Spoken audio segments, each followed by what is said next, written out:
you jackwagon? Coming to you live from his padded cell high atop Bethel Church, the most heralded, the most despised talk show in all of human history. This is the talk show hell hates.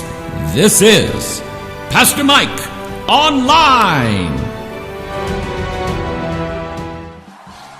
Here we are coming to you live from our top secret broadcasting bunker here on October 31st, All Hallows Eve, or Halloween, because English people like to shorten their words.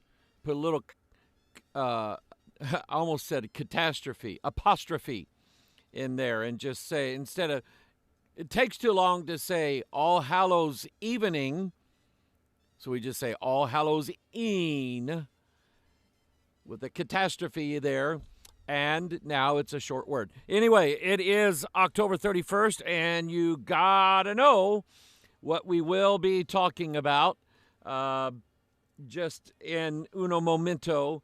I'm looking at the news a little bit and seeing that, and this started yesterday, I believe, where Israel is basically started the second part of their attack, retaliation war against the Hamas terrorists and the Gaza Strip. They promised, the government of Israel, Netanyahu and others promised and said, they did this to us. They cut off babies' head. Listen, they did this. They kidnapped babies, infants, and chopped their heads off. That is an evil that most people in the Western world, we don't see it. We don't see it in spoiled America, entitled America. We don't see that kind of stuff here. So all these idiot liberals marching up and down the streets, tearing down the pictures of these Jewish babies that were slaughtered by these Hamas terrorists, and then calling Israel the killers. They're the terrorists. But anyway, Israel said Gaza, as you know it now, is going to cease to be. There's going to be a brand new Gaza, here, and it's going to be ours. I don't know the outcome, and people, I want to warn you.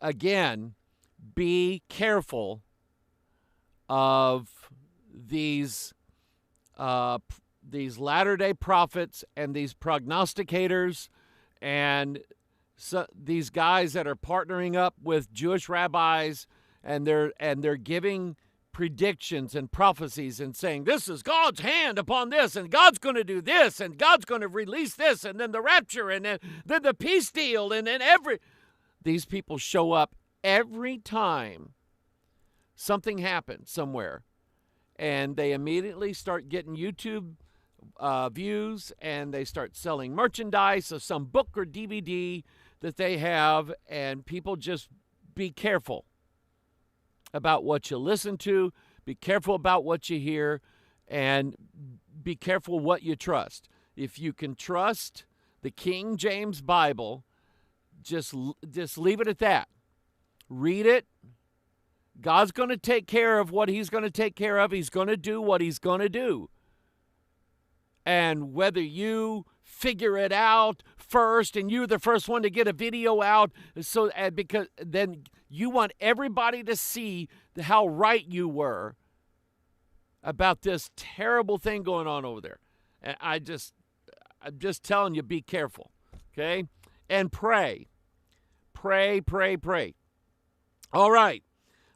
Today, as we said, is October The 31st, it has another title to it. We use the phrase All Hallows Eve or Halloween, and let me tell you where that comes from because some people don't know. It actually is from the fact that tomorrow, November the 1st, in the Catholic Church land universe, the Catholic Church loves to give out days that celebrate or worship, I'll call it that, one of these quote-unquote saints. So you have, here we go, we have famous saint days that, believe it or not, you have Christians who are not Catholic that are celebrating these days.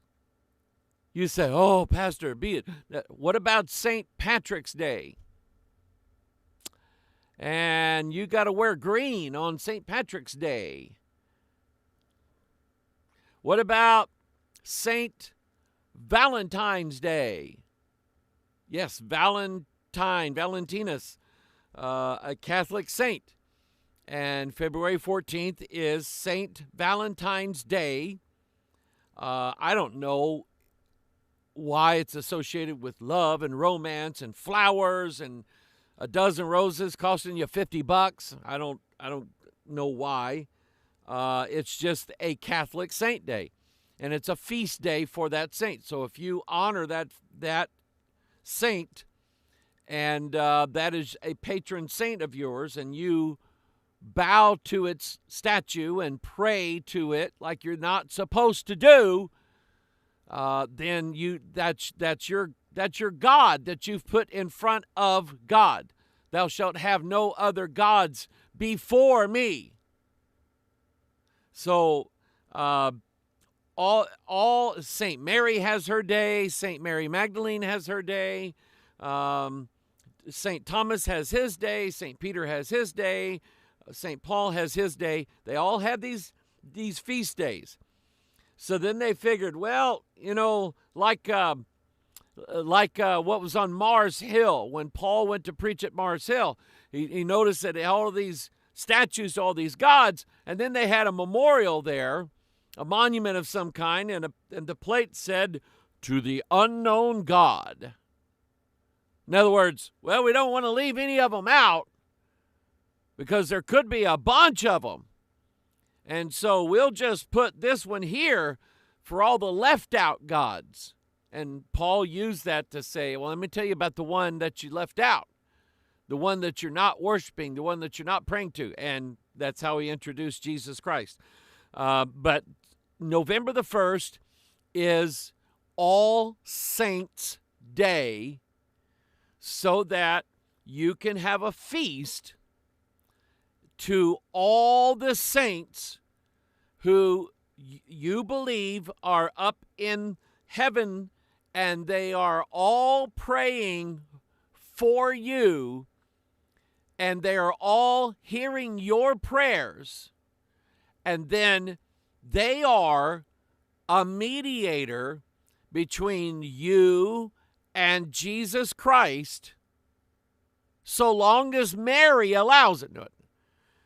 But that saint that you have prayed to now is a God before God. You broke November the 1st, All Saints' Day or All Hallows' Day, is a violation of the first commandment. You shall have no other gods before me.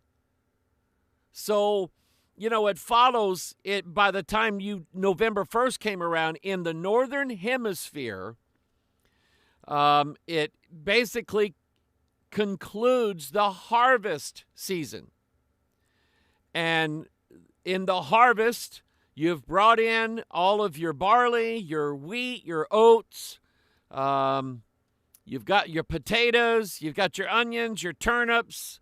You've got all the things from your garden that you're probably going to get because it's going to freeze. And last night, right here at Top Secret Broadcasting Compound, temperature got down to about 25, 26 degrees, something like that.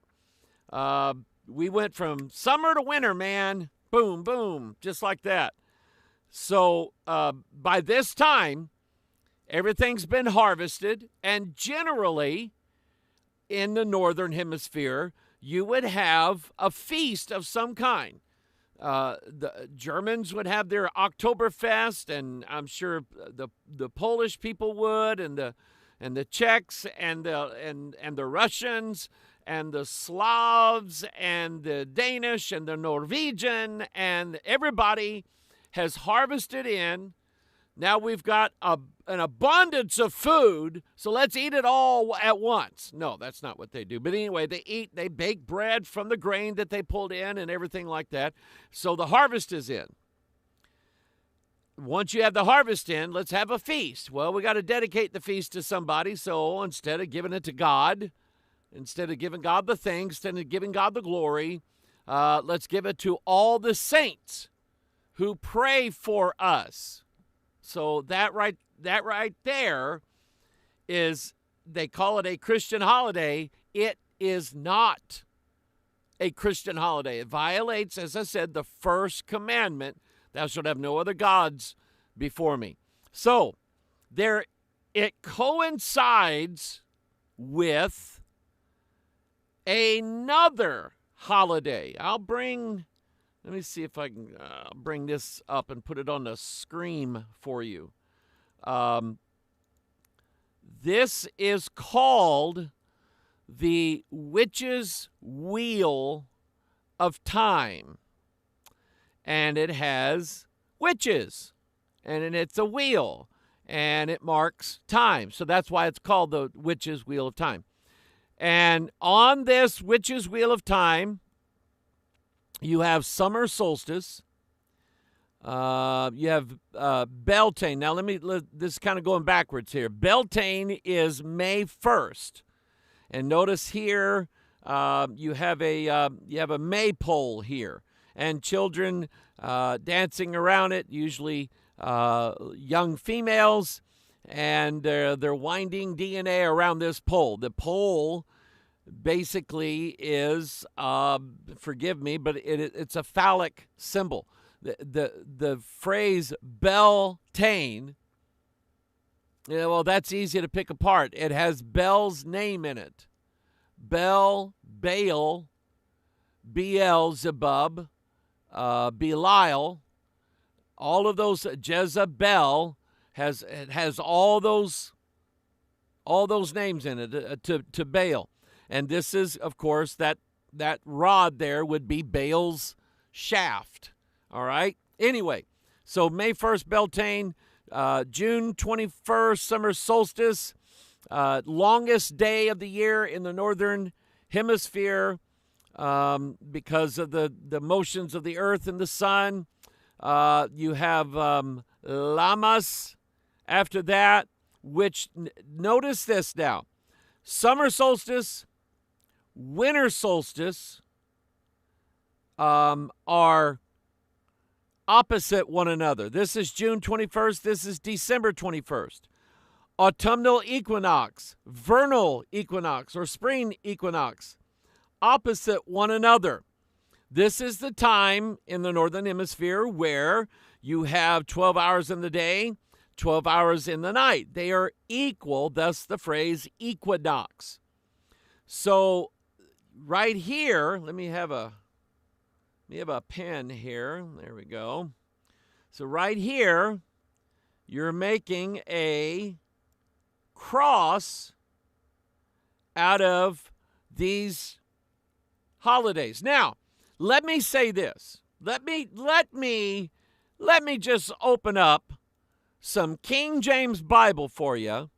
And some of you will obviously misunderstand what I'm saying, and you will accuse me of being an occultist. Okay? We've already been accused, believe it or not, during, when the seasons change, the girls here, they like to decorate the church, differently. We had a summer theme, and now we have a fall theme in the church sanctuary. And somebody said that they can see a witch on our stage. And I'm going, I won't tell you what I was thinking. We don't have a witch anywhere in our sanctuary or the stage or nothing. Doesn't exist. So, forgive me, but let me say this to you. When it comes to June 21st, December 21st, September 21st, and March 21st, who is the one who made those days and made the motions of the sun and the earth in relation to it? Who is the one who made all of that and put it together? God did it. Yay for God! Because Psalm 19 says the heavens declare the glory of God. And I hate to even keep showing that, but in that the motion of the earth and the sun and what happens every 6 months, and I've talked about this before.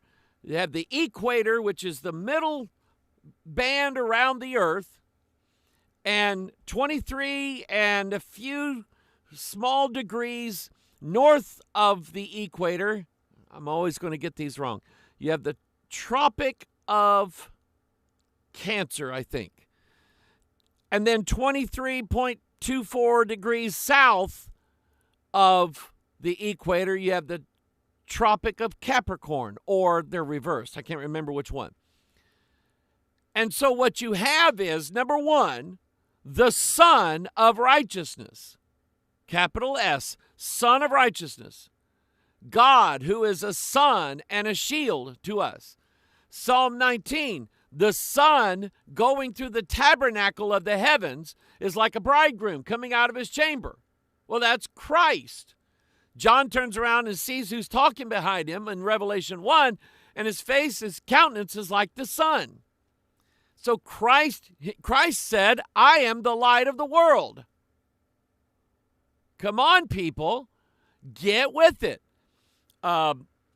If I were to have any celebration on this day, I would celebrate the work of Jesus Christ and his gospel. That's what I would do. And then I would probably get accused of trying to adapt a pagan holiday to Christianity. No, Christianity, God's design of the motions of the heavenly objects, God designed all that first before there ever was a devil, before there ever were principalities and powers and rulers of darkness and spiritual wickedness in high places. God is the one who ordained the motions of the stars, the constellations, the sun and the moon, and all of those things. He did it to show forth his glory. And I think God did a good job of it. So day unto day uttereth speech. Well, what does that mean? Now think about it. Christ rising from the dead, and it was done at sunrise. Boom. Here comes Christ, the Son of Righteousness, arising with healing in his wings. Here comes the sun, rising in the east, going to the highest point in the sky, because Christ is the Most High, going to the west, because that's where the most holy place was, in the tabernacle. So every day, the bridegroom sun rises in the east, ascends on high, comes down and settles in the west, exactly where the throne of God is in the most holy place of the temple. Now, if that doesn't make you say amen, or at least, then, be a little spiritual about it. But then, he doesn't just do it east to west. Oh, no. He does it north to south. Because, let's see, what would it be?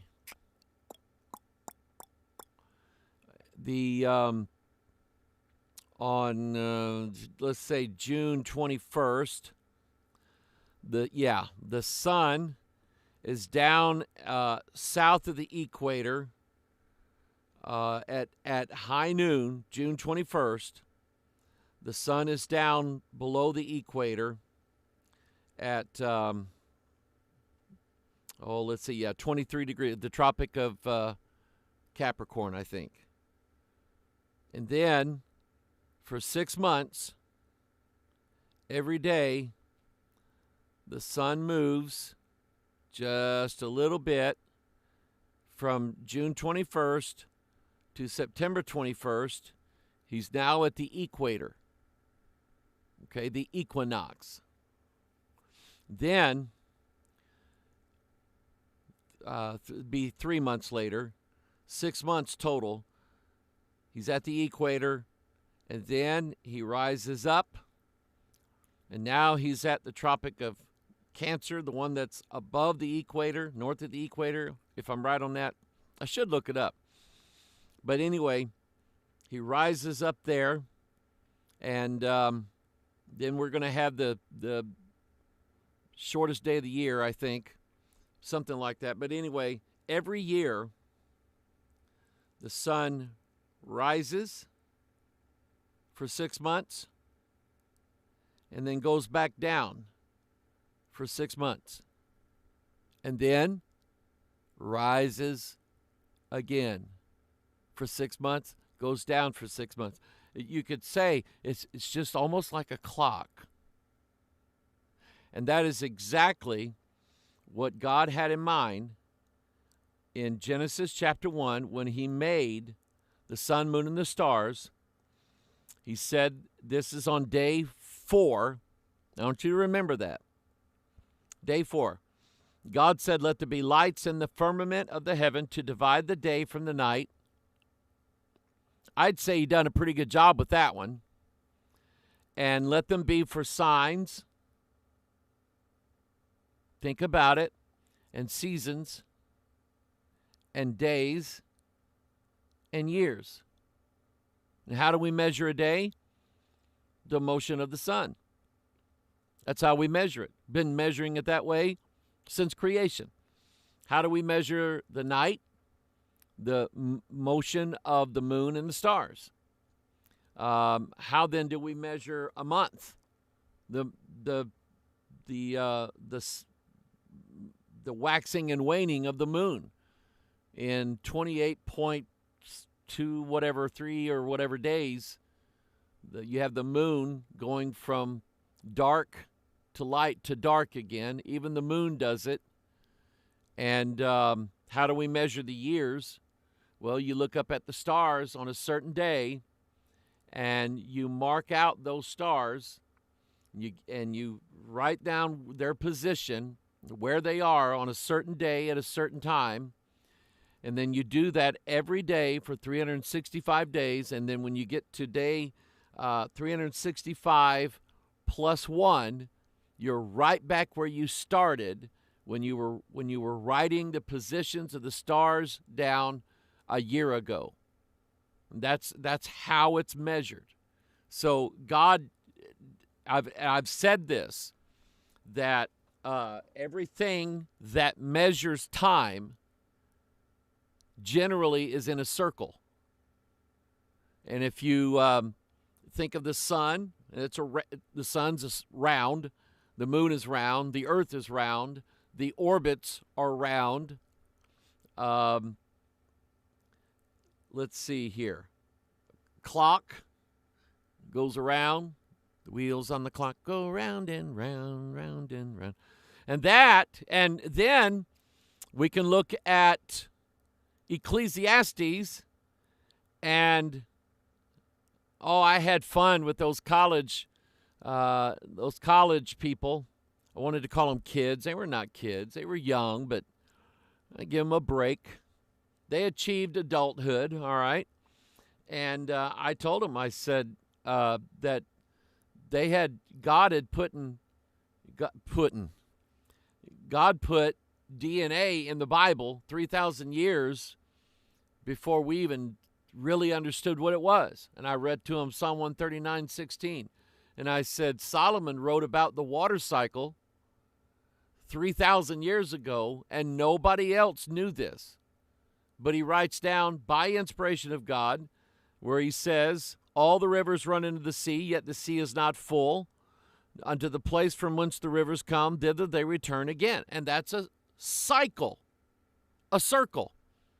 And I'm told by the people who would know information like this that here in the Mississippi River plain, where from the Appalachian Mountains to the Rocky Mountains, pretty much all the rivers run into the Mississippi River, that it usually takes it once water goes down the Mississippi into the Gulf of Mexico, usually takes about 90 days for that cycle to repeat itself.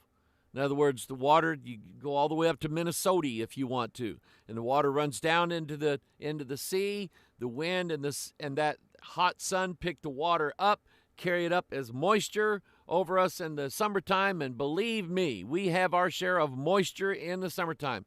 And then it drops down as rain, goes back into the river, 90 days starts, it's a cycle. And it can be measured. And it happens the same way. They can predict.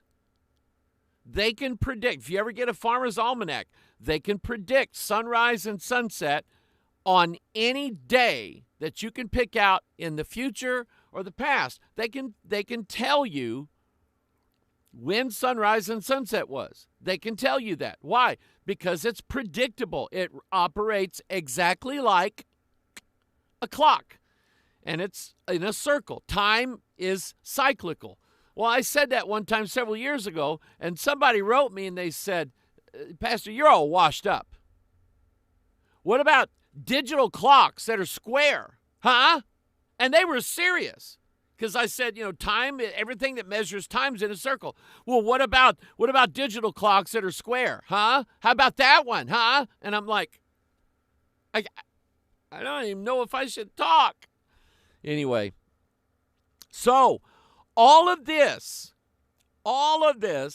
designed to show forth the glory of God. The firmament showeth his handiwork. Day unto day uttereth speech, and night unto night showeth knowledge. There is no speech nor language where their voice is not heard.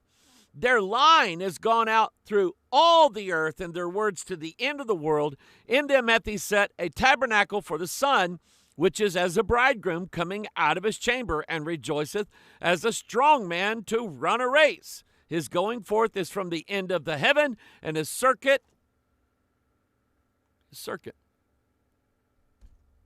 unto the ends of it. And there is nothing hid from the heat thereof. Even David understood that the sun travels in a circuit. It's easy to figure out. So, now that I've said that, I'll say this. Isaiah 14, we have a mimicking and an attempt to steal the glory of God away by, guess who? Lucifer. Lucifer. How you doing, Mr. Cipher? I'm fine, thank you. How art thou fallen from heaven, O Lucifer, son of the what? And what is morning?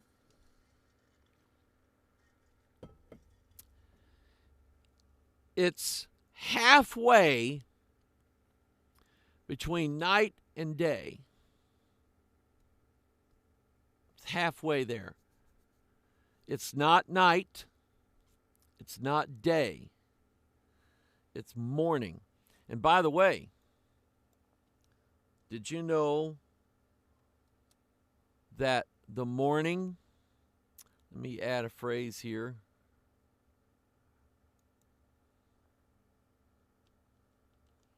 Has a womb.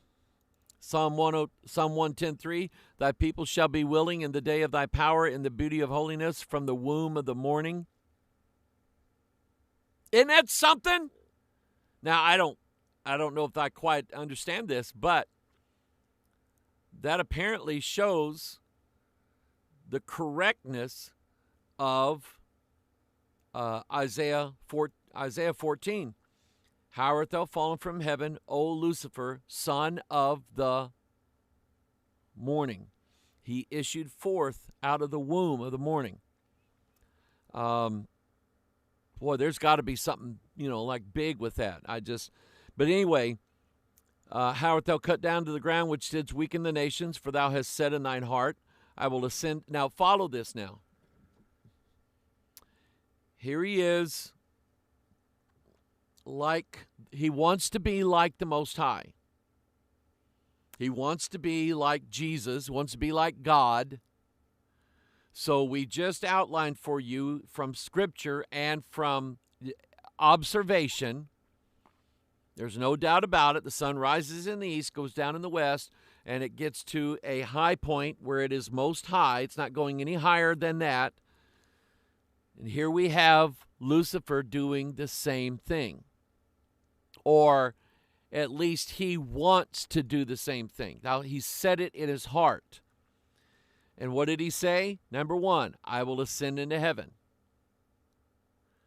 Number 2, I will exalt my throne above the stars of God.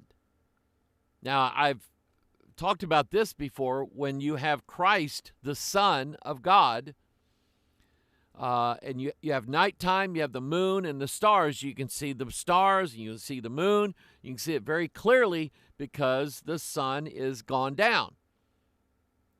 But all you have to do to get rid of the stars is bring the sun in.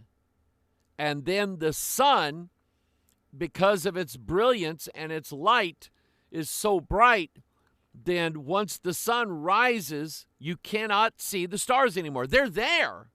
They're all still there. You just can't see them. So when he says, I will exalt my throne above the stars of God, he wants to, by his own brilliance, outshine all of the angelic realm. It's what he wants to do. And he said, I will sit also upon the mount of the congregation in the sides of the north. Did you know that is Mount Zion? Beautiful for situation. The joy of the whole earth is Mount Zion on the sides of the north, the city of the great king. Isn't that something? The Bible tells you what identifies exactly what the devil wants to do. He wants to take over Mount Zion on the sides of the north, the city of the great king. The great king is Christ, King of kings and Lord of lords. He wants to sit on his throne in the sides of the north, in heaven. I will ascend above the heights of the clouds. And if you've ever, and I'm going to get flat earth on you. I haven't talked flat earth in a long time. If you ever, if people were trying to bombard you with this flat earth nonsense, get up in the morning before the sunrise and then go out in the late afternoon before sunset. And here's what you're going to see. If there's some clouds in the sky in the morning in the east, when the sun's coming up, when the sun first comes up, its light is actually beneath the clouds that we can see in the sky. Now, how can that be if, as the flat earth people believe,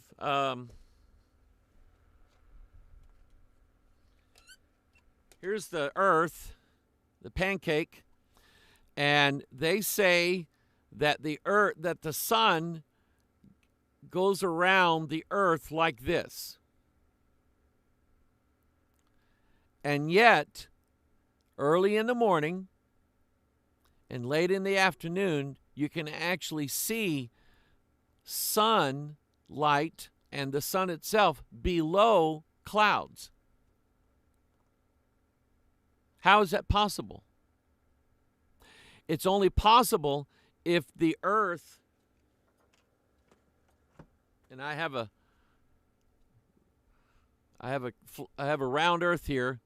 It's only possible if the earth is round and the sun, let's say the sun's setting over here, and there are clouds in the sky, and the sun is going over the arc of the globe Earth, and that's how you would see the sun beneath the clouds.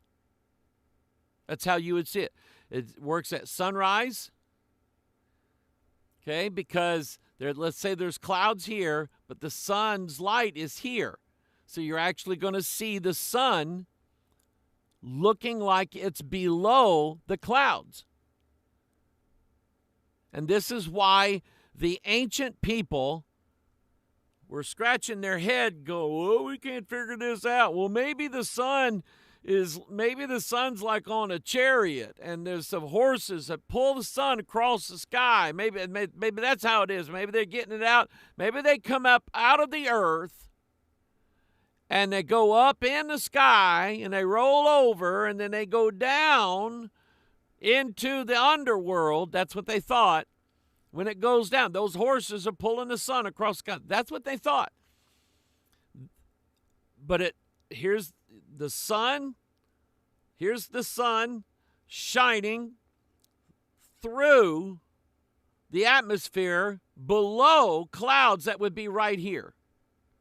So right here when he says, I will ascend above the heights of the clouds, that's what he means. I want to be up here at 12 o'clock at high noon. I want to be at the most high spot. I will be like the Most High. Yet thou shalt be brought down to hell to the sides of the pit. Isn't that? Oh, I want to get happy today. I do. I want to get happy. I don't want to be sitting around going, oh, it's Halloween. It's Devil's Day. Okay. Yeah, we'll talk about that. All right. Let's talk a little bit. So now you understand that the devil does take God's glory and steals it from him. That's what he does. That's what he gets people to do. Listen, there are people who are Lucifers all over this world who they themselves believe. Listen, if you don't believe that man has an agenda whereby he plans to be in among the stars, living in the cosmos, the heaven, the universe, outer space, the firmament. It's all through the Bible. Let us build us a city and a tower whose top may reach unto heaven. Well, we have that. We have the International Space Station that is governed over by a unique set of laws that apply only to the space station. They have their own law system up there because we have people from different countries. So what you can't really have a jurisdiction of something that's up in the sky from down here. The Russians can't claim it all. The Americans can't claim it all. So it has its own self-governing jurisdiction up there, as long as they're up there. But you have a city and a tower whose top is in the heaven now. And we're not done. We're going to keep going. Elon Musk is putting NASA to shame almost on what he's able to do as a private company, that he doesn't have the bureaucracy and all the politicians beaming down on him, telling him what to do, telling him what he can and cannot do. He's going, I can do this. I got the money. Yeah, but you might lose it. Okay, I'll lose it. It's mine to lose. Nobody's standing over him telling him he can't. So anyway, but man's working in that direction, going to the stars.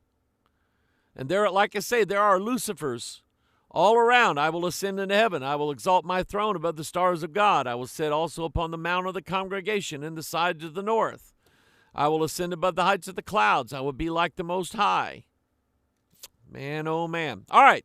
So that's the devil taking over the glory of God. So when we have a day, and I'll go back to this picture here. We have these cross days, they call them. Summer solstice. Yule is the winter solstice. The autumnal equinox, vernal equinox. Makes a cross.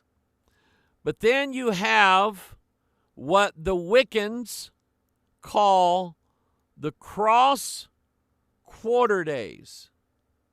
You have Lammas with Imbolc. Imbolc is February 1st, February 2nd, 33rd day of the year. Then you have Beltane, May 1st, as a cross quarter day with Samhain. Samhain. The M there is silent.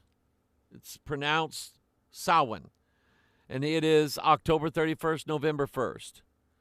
And they call them cross quarter days because after September 21st and before you get to December 21st, the Yule, then you have you have Samhain, or what we would call All Hallows Eve or Halloween here. So it is roughly halfway between this and this. And this is how witches do their thing. Now, if I were to say anything about October the 31st, Samhain, I will tell you with no uncertainty that every witch in the entire world will be performing rituals on this night. Without a doubt. It's in their calendar. It's in their calendar. Okay? Do Catholics worship Mary? Yes. Do they have a feast on St. Mary's Day? You better believe it. And so they are going to have and perform their rituals on this night. And those rituals are based upon what we call the elements. Now, let's see here. I have in my possession, let me pull it up here. I watched it. Watched some of it last night. and some of it today. It is the movie Elemental. And I had in my mind what this movie was going to be about, and lo and behold, I was right. Is that there are a couple of characters here. Her name is, it's not Bernie, I can't remember. But anyway, they all live in what's called Elemental City.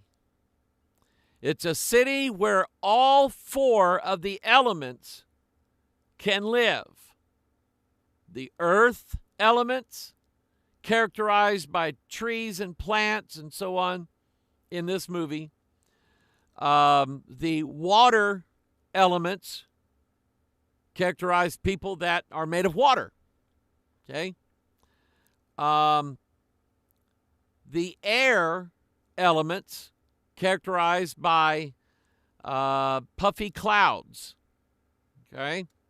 And then you have the fire people.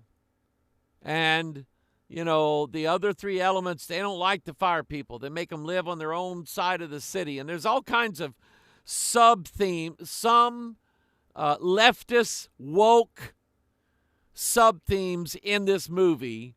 You know, like the poor fire people. They can't live among the rest of everybody else. They have to be segregated from everybody. They're separate but equal. And all this, I mean, there's even like the hint of a male gay couple getting together in this movie. I mean, there is. It's just ridiculous. It doesn't need, of course, the movie doesn't need to be made as far as I'm concerned because of what it's teaching. This fire girl, that's her father. That's the wind people. They have a team called the Windbreakers, where they break wind, and it's in there. Okay, they have the theme where all the air people are like passing gas. But anyway, let's see here. Here's the guy. It's a love story. It's like Romeo and Juliet. It's like City of Angels. It's like any other love story. It's like The Matrix, okay? Because what happens is that water guy dies toward the end of the movie. Well, take a wild guess at who's going to raise him back to life. Fire girl. Now, this is just a guess on my part,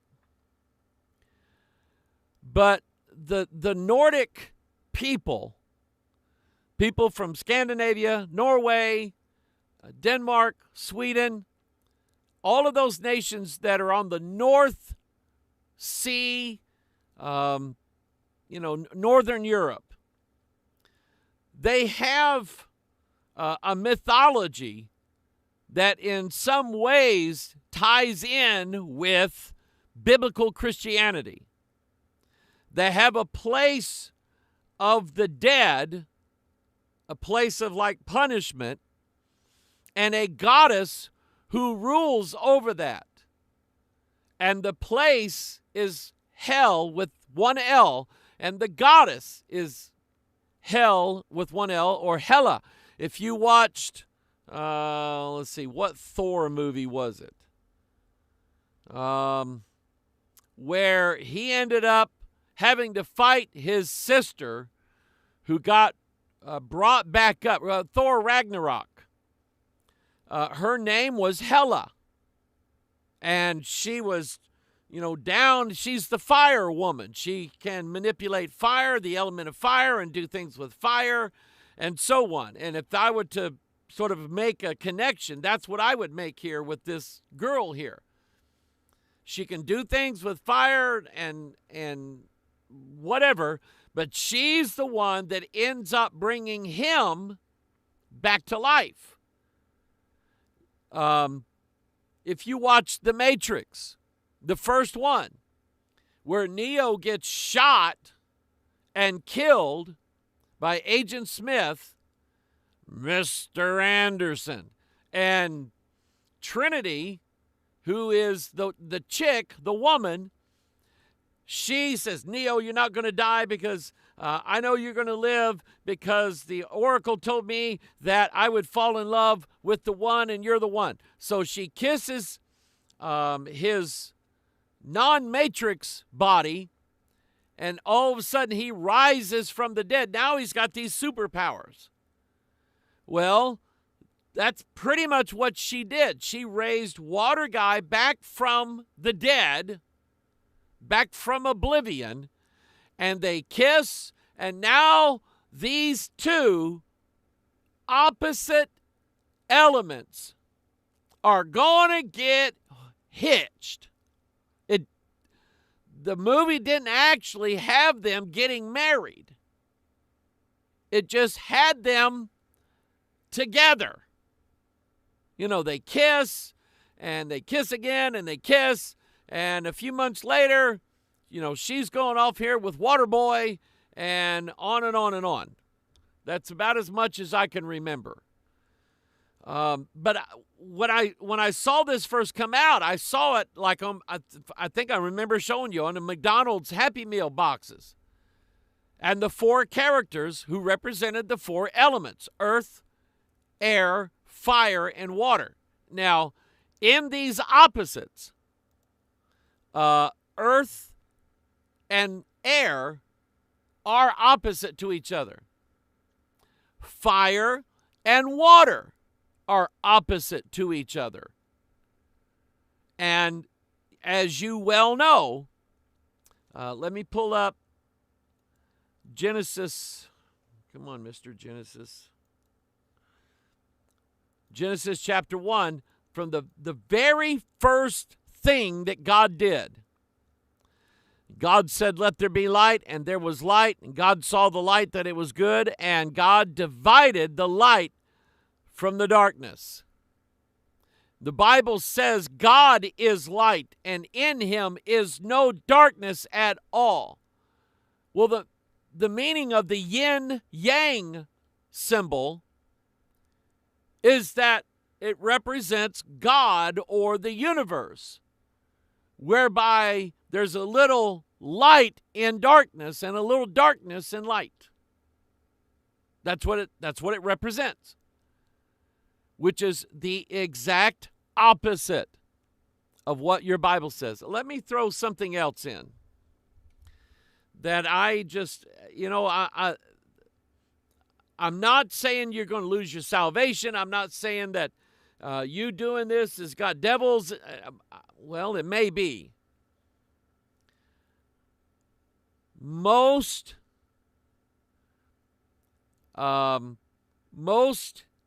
Eastern combat techniques, such as karate, kung fu, taekwondo, things like that, are based upon what they call balance.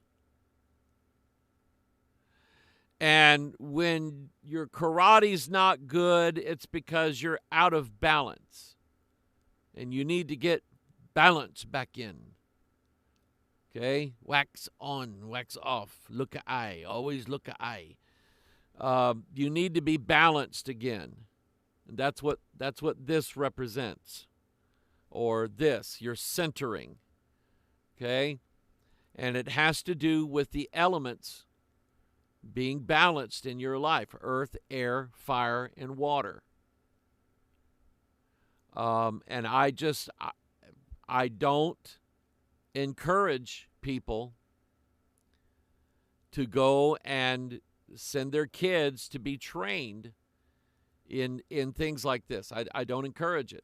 I try to discourage it if somebody were to ask me. Now, I don't mess in people's lives. I don't say, hey, your kid goes to Taekwondo? Sorry, you can't come to church here. I want everybody to come to church here.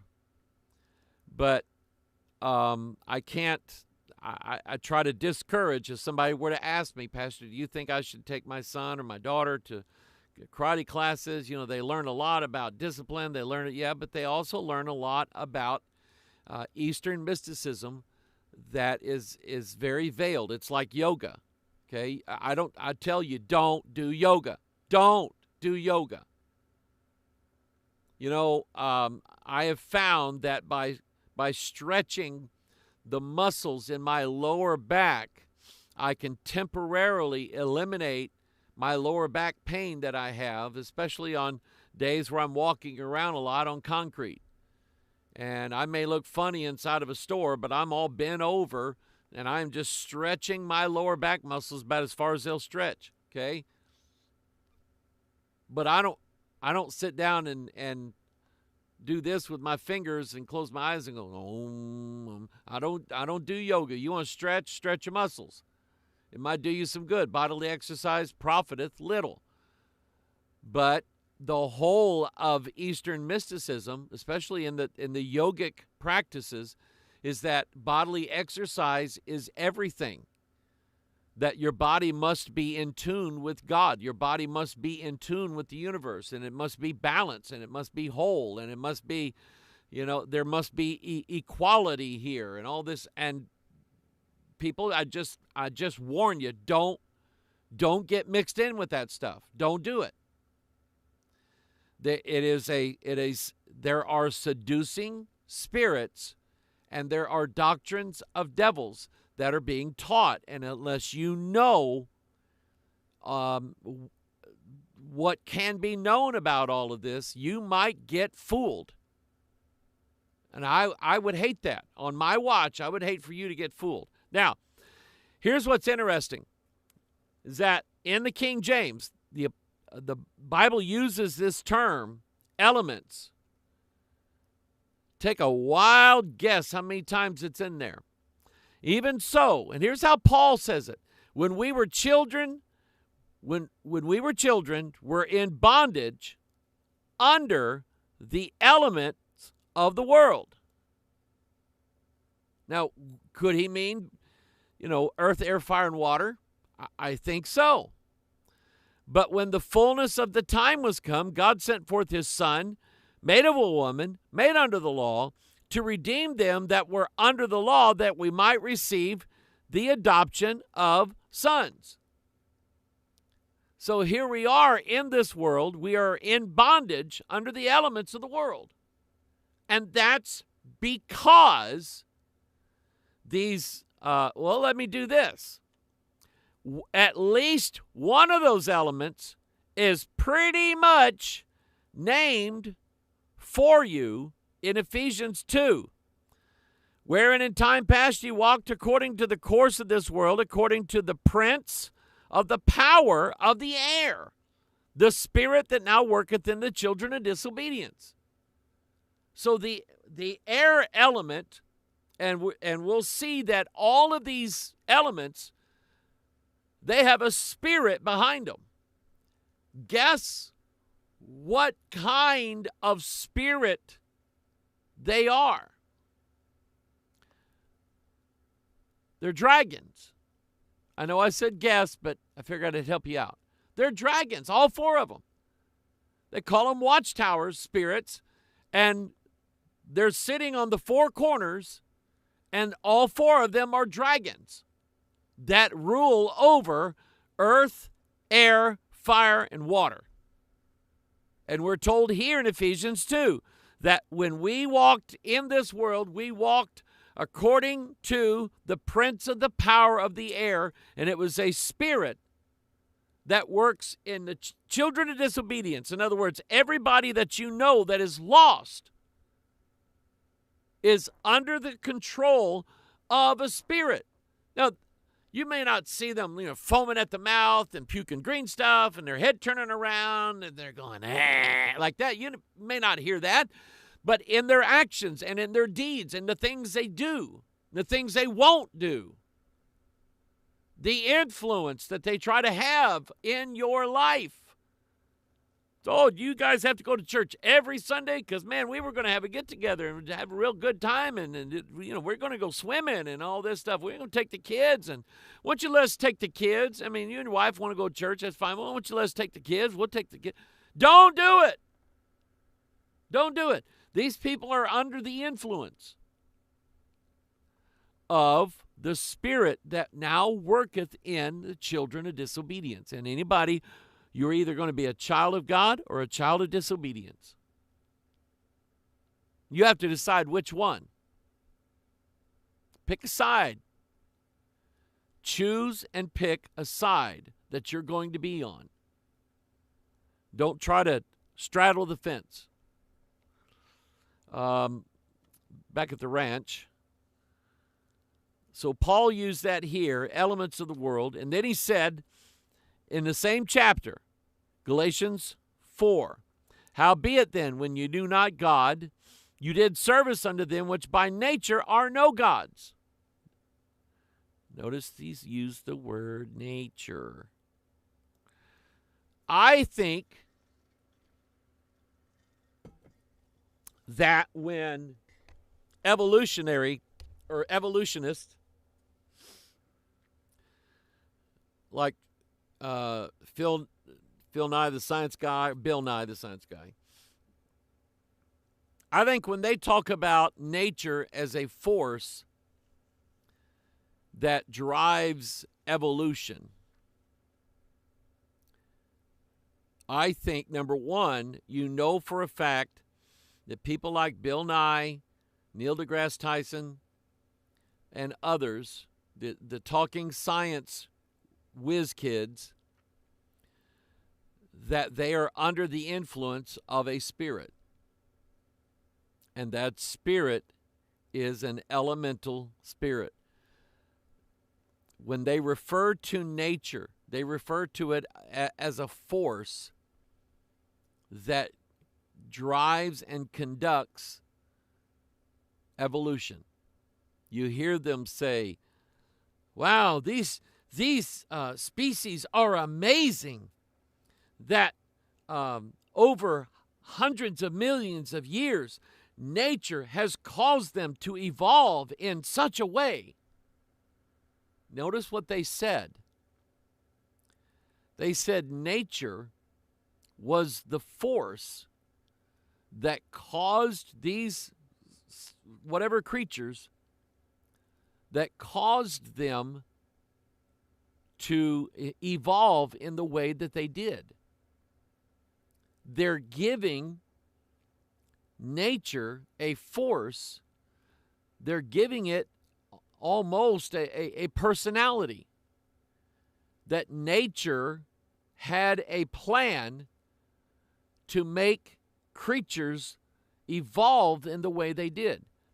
Now I want to stop right here for a minute. I want to unhook the train, and I want to talk about something else that I've always thought about, just every now and then, just picking little things out of nature and then asking you the question, how did that happen? I came across a YouTube channel, and it features something that I always wanted, and I did have it a few times in my youth, but I wasn't good at raising it. They were Venus flytraps, and they have fascinated me ever since now they're not from Venus. That's just what somebody, I guess, marketing them or whatever, these strange plants that eat flies. And I got to thinking the other day, as I'm watching these flies get pulled in by these two leaves on a branch that look like eyelids, and the fly gets pulled in, number one, by the color, because even though the plant is green, inside the trap there, I mean, it's just blaze red. It looks like blood. It looks like carrion. It looks like something good that these flies that these flies would love to eat. So they get pulled in, number one, by the color. Number two, they get once they land there, and you know flies, they got to taste everything they're on. They start tasting the little nectar that's coming out, little bitty, almost microscopic little drops of fluid that have a flavor that flies and wasps and hornets and bees and lots of spiders and things like that. Well, they like it. And they've got a system that the flavors increase as you go down toward the bottom of the trap, thus bringing the fly in for the kill. Now, I found out, the fly trap has these little bitty hairs that stick up. And there's about, half a dozen, something like that on each one. And I found out that those, you can't just trip them one time and expect them to close. The fly trap actually requires tripping those things 3 times. Now, how did nature do that? Then once it gets tripped that 3rd time, then it closes. And it don't take long and it don't take much. And because of those little lashes that come out of those eyelids, by the time it just gets like that they're trapped.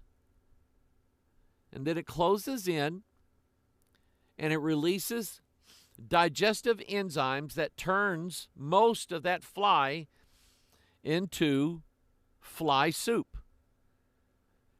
And the plant swallows the enzymes, swallows the fly soup, and then when it's got it all done, it opens up and there's a dried out carcass there. Now, sometimes the wind will blow that out, sometimes the rain will wash it out, but that carcass being in there has another benefit to the fly trap. Spiders see it, and they see, from their vantage, they see, well, there's a fly down in there.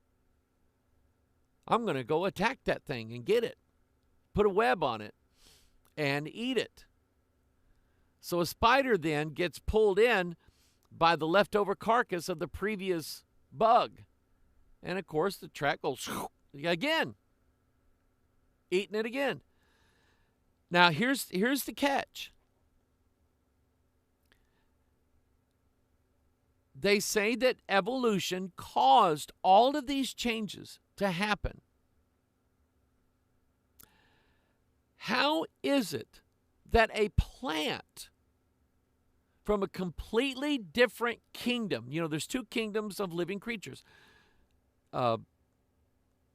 plants and animals. How is it that a species of plant from the plant kingdom, how did it know to develop in itself a color that a species from the other kingdom, the animal kingdom, just happens to like that color and is drawn by it? How did that plant know that? And then, after millions of years of not gaining any ground here with getting anything to eat, how then did it develop the exact right combination of enzymes and juices and whatever to make that nectar that flavors the surface of the trap leaves, that just happens to be what the fly likes to look at, the color red, and what the fly thinks tastes good? How did it do that? And then the fly lands in there. How does that fly trap count to the number 3? Because it gets triggered usually the third trip. Then it gets triggered and closes, which keeps it from closing accidental. If it closes accidental, it weakens the plant because it used all this energy to close and there's nothing there. So now it has to open back up again, and now the plant's weak. And my point is this. You cannot tell me that this species of plant, the Venus flytrap, developed all by itself while simultaneously the fly was also developing all by itself. How can that happen? It can't. It's not possible. And we're only talking about 2 species here. One a plant, one an animal, and it just so happens that the plant eats the animal, which is not common in this world. There are some carnivorous plants. Pitcher plant, I can't remember the other one. One of them has these little glue dots on these little spindles. And whenever an animal lands on that and is attracted to the aroma, the flavor of those dots, it just closes in on it and traps it. That's a glue. Now, how did that plant adapt itself differently than the flytrap? How did the pitcher plant build itself so that it held this fluid in there that basically was the soup maker, the soup kitchen? How did it develop the interior walls so that when some sort of fly or a spider or a bug gets on the inside of it, it slides down in there and it can't get out? How did it do that independently of all these creatures that it needs to live on, while they were developing simultaneously, this plant developing simultaneously? Here's the food, here's the eater, and they both have to develop in such a way at the same time so that one doesn't outdo the other. Never convince me of that. You will never convince me of that. Boy, the heavens do declare the glory of God. Anyway, so you understand here. Howbeit then, when you knew not God, you did service unto them which by nature are no gods. And again, these scientists refer to nature as a force that causes species evolution. But now, after that you have known God, or rather are known of God, how turn ye again to the weak and beggarly elements? Boy, Paul said it right. Whereunto you desire again to be in bondage, you observe days and months and times and years. Like that. There is an observance of these times. Now again, if I were to have, let's say I wanted to invite some people over from church here to the church, and we're going to have a big barbecue and cook up some bratwurst and some steaks, and we're going to have a big get together like we did last Friday. We had chili cook-off. Okay, we've had that every year now for the last several years, and it's just nothing but us getting together, enjoying one another. We've got some new families that have been coming to our church, and it's good to get to know them just on that, just sitting there and talking to them and enjoying their company. And we're eating chili, and we're eating hot dogs, and, we're giving the kids candy, and the adults are sneaking some candy every now and then. We're just having a good old time. So I don't have to have a celebration here. I don't have to. If I want to, certainly free to do it. To worship God in the beauty of His holiness. I love it. So, back to this wheel of time, the difference between that and these witches is that these witches believe that that is the time to honor the gods or honor nature or whatever it is. Basically, they're worshiping Satan. They just wouldn't admit that they're worshiping Satan. But they're worshiping Satan. So they have turned to these weak and beggarly elements. Beggarly in that this wheel of time with these Wiccans, it always requires the Wiccans to worship and celebrate whatever the theme is at that time. That's what I think beggarly means. We demand you to give us this sacrifice and to give us this and give us... And listen, Luciferians know about Samhain too. They follow a wheel of time as well. And I assure you,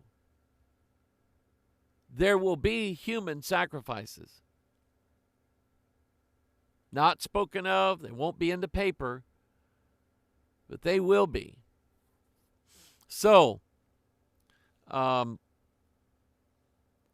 you observe days and months and times and years, and I'm afraid of you, lest I have bestowed upon you labor in vain. Now, Peter finishes it up. He says that the day of the Lord will come as a thief in the night, in the which the heavens shall pass away with a great noise, and the elements shall melt with fervent heat. The earth also and the works that are therein shall be burned up. And he says it 2 verses later, looking for and hasting unto the coming of the day of God, wherein the heavens being on fire shall be dissolved, and the elements shall melt with fervent heat. 4 times the King James uses that word elements. And so you have the teaching then of the 4 elements. And let me just kind of briefly run you through some of this. In days gone by, they were worshipped by various people under the auspices of worshiping their gods. So in Babylon, ancient Babylon, Nin-Hersag was the earth, Enlil was the air, Enki was water, Anu was heaven, okay? So you had earth, air, water, and heaven together. Here is a game on Google Play. 4 books of magic to unlock and study. Fire. You have air here, I believe, water here, and earth, represented by the green. Yeah, I was right. This is air here. You see the stars. Here you have the water. You have the rivers. You have fire here, and you have the earth. So playing games like this, I mean, if you were to come now and say, Pastor Mike, let me see your phone. I'm going to check it out. You're not going to find games like this. I wouldn't play a game like this. I just wouldn't. Your games are designed, I think, in some cases, it's a control mechanism. These games that not only children but adults play on their phones and tablets and laptops and everything else. They're playing these games. And all of this, when you unlock the 4 elements here, you restore the ancient kingdom to life. What ancient kingdom would that be? That would be the kingdom of the Antichrist. So you have Satan, Babylon, the beast, water, false prophet, fire. Japan, anytime you see like these stones stacked, this is becoming popular now in America. You see these at some of the home decor stores. Well, they represent the 4 elements plus the 1: earth, water, fire, wind. Now, this is interesting. In Western thought, the 5th element was called ether. And it's because they believed that outer space consisted of a substance that was unknown to science. So they referred to it as ether. And it kind of meant like, we don't know what it is, but we think that's what the heavens are made of. Sort of some ether gaseous thing or whatever. In Eastern thought, Japan, China, and so on, it's referred to as the void. Now, that brings in an interesting parallel, especially this year after having gone to MUFON and meeting and talking to the Southern Baptist pastor's wife, who basically caused herself, her husband, her family to leave Christianity. She gave her husband the fruit, and he did eat. She said that she had a death experience where she died, but instead of going through the tunnel and seeing the light and seeing God and Jesus and, you know, all of her old family members up there in heaven waving to her, she's in a dark place where she can feel the darkness. She calls it outer darkness. Jesus called it outer darkness too, lady. And she is calling it the void. And in the void was her spirit guide, because she at one point senses that there is something behind her. She doesn't know why, but she senses that it's a masculine entity. But it is a spirit guide that was guiding her and showing her things about the earth and all this stuff. And because of this experience, she is gone from Christianity. Just left it all. So here I am. I'm trying to show her Bible verses, and it's almost like she's going, get that away from me. I'm melting. She did not want the presence of the Word of God in or around her. That's because she had a spirit working in her, a child of disobedience. She had a spirit that was like, he's got a Bible. Accuse him of recording the conversation. That's what she did. I'm holding my phone out to her. I'm showing her what's on there, and she says, What do you got your phone out? What are you doing? Recording me? And I'm going, ma'am, no. I just wanted to read this scripture to you. Didn't want to hear it.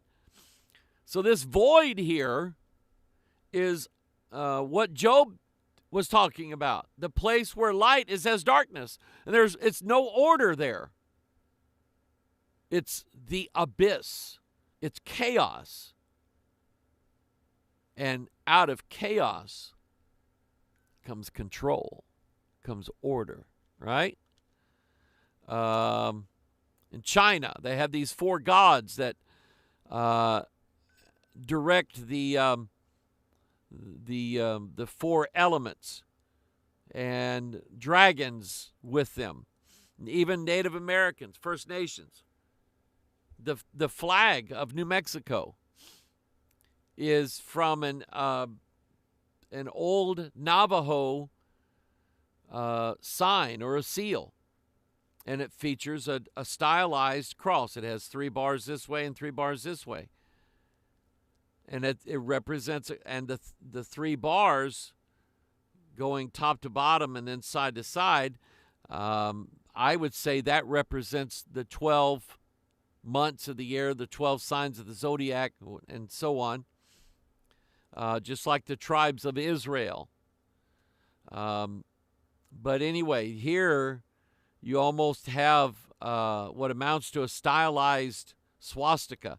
And people, take a look around you when you're out and about. I have been seeing, and usually I'm driving and can't get a picture. I can't get my phone out fast enough to get a picture. But bank logos, other types of logos, there will be a hidden swastika in there. There will be. They can't just bring the swastika back and say, Hitler who? We don't know who that was. You can't just do that. You have to veil it behind something or with something.